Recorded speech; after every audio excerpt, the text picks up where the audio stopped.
السلام علیکم ورحمۃ اللہ وبرکاتہ۔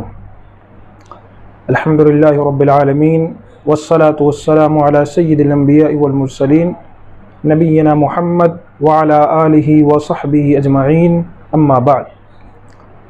قال اللہ تبارک وتعالی فی القرآن المجید والفرقان الحمید، اعوذ باللہ السمیع العلیم من الشیطان الرجیم، بسم اللہ الرحمن الرحیم، ثم لتسألن یومئذ عن النعیم۔ اللہ تبارک و تعالیٰ کا بے پناہ شکر احسان ہے کہ اس نے ہم تمام کو اپنی نعمتوں سے نوازا، اپنی نوازشوں سے نوازا، لیکن اللہ تبارک و تعالیٰ کی وہ نعمتیں جو ہمیں ملی ہیں اس کی ناقدری ہمیں نہیں کرنی چاہیے، کیونکہ کل قیامت والے دن اللہ تبارک و تعالیٰ اپنی ان نعمتوں کے بارے میں سوال کرے گا، جیسے کہ اللہ تبارک و تعالیٰ نے ارشاد فرمایا، کہا ثم لتسألن یومئذ عن النعیم۔ سورہ تکاثر کے اندر یہ آیت موجود ہے۔ اللہ تبارک و تعالیٰ نے کہا میں ضرور کل قیامت والے دن تم سے ان نعمتوں کے بارے میں پوچھوں گا۔ اور اس کی تفسیر میں آتا ہے کہ مجاہد رحمہ اللہ ارشاد فرماتے ہیں کہ اللہ تبارک و تعالیٰ اپنی تمام کی تمام نعمتوں کے بارے میں پوچھے گا۔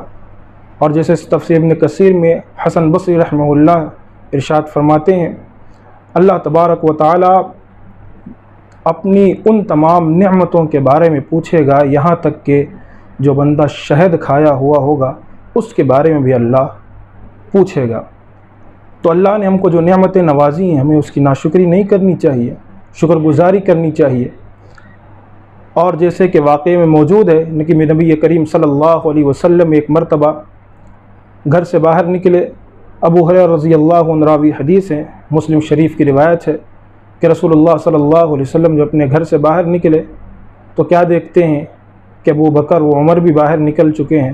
پوچھا کہ تم دونوں کیوں باہر نکلے؟ کہا اللہ کے نبی بھوک کی شدت کی وجہ سے ہم دونوں بھی باہر نکل چکے ہیں۔ اللہ کے رسول نے کہا مجھے بھی بھوک لگی ہوئی ہے۔ تو اسی وقت ایک انصاری صحابی تشریف لائے اور آ کر انہوں نے کہا اے اللہ کے حبیب صلی اللہ علیہ وسلم آپ ہمارے گھر تشریف لے چلیے۔ گھر لے کر گئے، کچی پکی جو بھی کھجوریں میسر تھی دیں، اور اس کے بعد ایک بکری کے بچے کو ذبح کیا اور نبی کی خدمت میں پیش کیا۔ اللہ کے نبی تناول فرمائے اور آپ کے ساتھ آپ کے صحابہ کرام یعنی ابو بکر و عمر نے بھی کھایا۔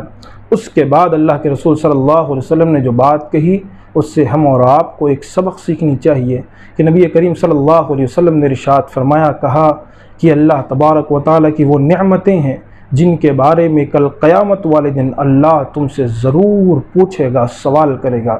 اندازہ لگائیے بھوک کی شدت میں جب اللہ کے نبی کریم صلی اللہ علیہ وسلم کو اتنی بھوک لگی ہوئی تھی، ابو بکر صدیق کو، عمر بن خطاب کو رضوان اللہ علیہم اجمعین کو اتنی بھوک لگی ہوئی تھی، ایسے موقع پر بھی اللہ کے نبی نے یہ بات ارشاد فرمائی۔ تو ہمیں اور آپ کو بھی چاہیے کہ ہم اللہ کی نعمتوں کی قدر کریں اور اللہ نے جو نوازا ہے خود بھی کھائیں اور غریبوں، فقیروں، مسکینوں کو بھی کھلائیں۔ اللہ تبارک و تعالیٰ سے دعا ہے اللہ ہم تمام کو اللہ کی دی ہوئی نعمتوں پر شکر گزاری کرنے کی توفیق عطا فرمائے۔ والسلام علیکم ورحمۃ اللہ وبرکاتہ۔